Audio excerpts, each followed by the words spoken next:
Kedatangan Deputi Perdana Menteri Malaysia Yap Tan Sri Datuk Muhyiddin Mohyassin ke Indonesia mendapat sambutan hangat dari Menteri Riset Teknologi dan Pendidikan Tinggi atau Menristek Dikti Muhammad Nasir dan Menteri Pendidikan dan Kebudayaan Anies Baswedan. Tamu negara dari Malaysia tersebut melakukan pembicaraan khusus dengan kedua Menteri Indonesia dalam breakfast meeting di Grand Hyatt Jakarta pada Rabu 8 April 2015. Sejumlah pejabat Kemenristek Dikti juga tampak hadir, antara lain adalah Deputi Jaringan Iptek Agus R. Hutman dan Deputi Bidang Sumber Daya Iptek Muhammad Dimyati. Kunjungan Deputi Perdana Menteri Malaysia ke Indonesia ini merupakan pertemuan kenegaraan lanjutan. Sebelumnya, Menteri Penasehat Sosial Budaya Kerajaan Malaysia, Tan Sri Dr. Rais Yatim, sudah melakukan pembicaraan dengan Wakil Presiden RI Yusuf Kala pada Februari 2015 lalu.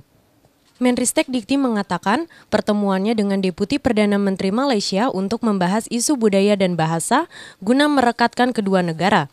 Khususnya mengenai pendidikan tinggi, Menristek Dikti berharap ada pengakuan antara Malaysia dan Indonesia dalam penggunaan standar pendidikan tinggi. Yang sangat menonjol adalah di dalam pengakuan perguruan tinggi Indonesia dengan Malaysia melalui MQA itu, Malaysian Qualification Accreditation itu, Association, dengan kita BAN-PT, Badan Akreditasi Nasional Pendidikan Tinggi itu, supaya nanti pengakuannya harus menjadikan lebih baik ini.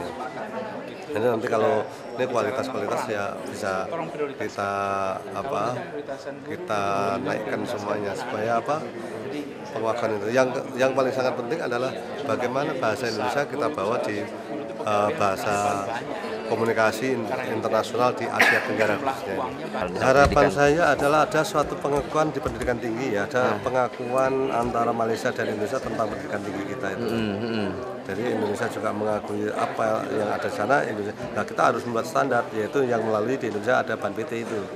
Akreditasi yang di sana ada namanya MQA, Malaysian Qualification Association, itu yang nanti menentukan dalam hal itu. Terus dalam rangka kerjasama sosial budaya ada nggak yang di dalam sosial budaya Kementerian di dalam riset teknologi ini adalah yang terkait pada bahasa, ya. Saya ingin menjadikan bahasa komunikasi internasional di ASEAN. Bahasa kita ini tadi dibahas. Ya, kita diskusikan kontennya ada bahasa Melayu di dalamnya, kan ada nanti ya apa sebutannya nanti bahasa Indonesia atau dari bahasa menggunakan bahasa sebagai bahasa komunikasi di tingkat ASEAN. Oke. Sama-sama sekarang Malaysia juga banyak belajar di Indonesia juga banyak belajar di sana. Maka inilah kita harus mengimprove quality, kalau enggak ya kita ketinggalan semua. Makanya saling membutuhkan manfaat. Oleh karena itu kita harus meningkatkan kualitas itu. Maka kita mohon bantuan dari wartawan itu mendorong kualitas itu loh. Jangan kita ada masalah yang tidak meningkatkan kualitas kita perjuangkan. Kadang sering menuntut hak tapi kualitas tidak pernah ditonjolkan. Ini yang sering terjadi di perguruan tinggi. Jadi sukanya hak yang mereka lakukan tidak menuju kepada kualitas. Nah, ini yang penting. Ya, mendorong untuk menjadikan kualitas. Kalau itu bisa mendorong pada kualitas akan jauh lebih baik. Dalam breakfast meeting ini, Menteri Pendidikan dan Kebudayaan Anies Baswedan memberikan juga penjelasan sekitar akses pendidikan tinggi di Indonesia. Mendikbud akan memberikan perhatian khusus bagi anak-anak di daerah pedalaman, termasuk mereka yang berada di luar Indonesia seperti Malaysia. Menyampaikan beberapa hal dari sisi kami. Pertama, kami nyatakan bahwa Indonesia mementingkan akses pendidikan bagi seluruh warganya. Kita akan memberikan perhatian khusus bagi anak-anak yang berada di pedalaman, tempat terluar, tempat terjauh, termasuk mereka yang berada di luar Indonesia, yaitu anak-anak para pekerja migran.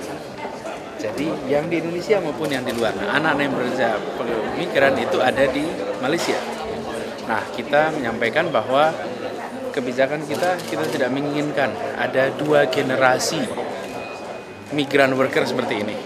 Kita ingin cukup satu generasi, anaknya harus mendapatkan pendidikan yang baik, dan itu artinya pemerintah Malaysia dan pemerintah Indonesia sama-sama bertanggung jawab. Satu, kita membutuhkan dari Malaysia memberikan izin untuk kita mendirikan sekolah, perluasan sekolah, karena banyak yang harus kita dirikan. Yang kedua, memberikan izin kepada Indonesia untuk mengirimkan guru-guru dan mengajar di sana.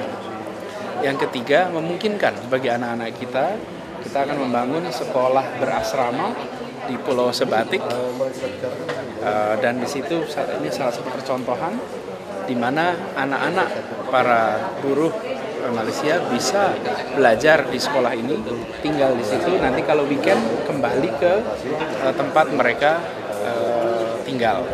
Nah, kemudian izin untuk CLC, Community Learning Center. Tanggapannya positif. Tentang izin mereka akan bicarakan, karena sebagian dari izin itu menurut sini adalah dari pemerintah lokal. Kemudian yang kedua, mereka akan memberikan juga visa untuk guru-guru bagi yang kita kirim, dan membutuhkan kepastian bahwa mereka akan mengajar berapa tahun lalu kembali. Yang dipastikan bagi Malaysia adalah jangan kemudian jadi hijrah ke sana. Jadi itu aja. Kemudian yang ketiga, soal anak-anak yang diizinkan untuk melewati border, mereka juga tidak ada masalah.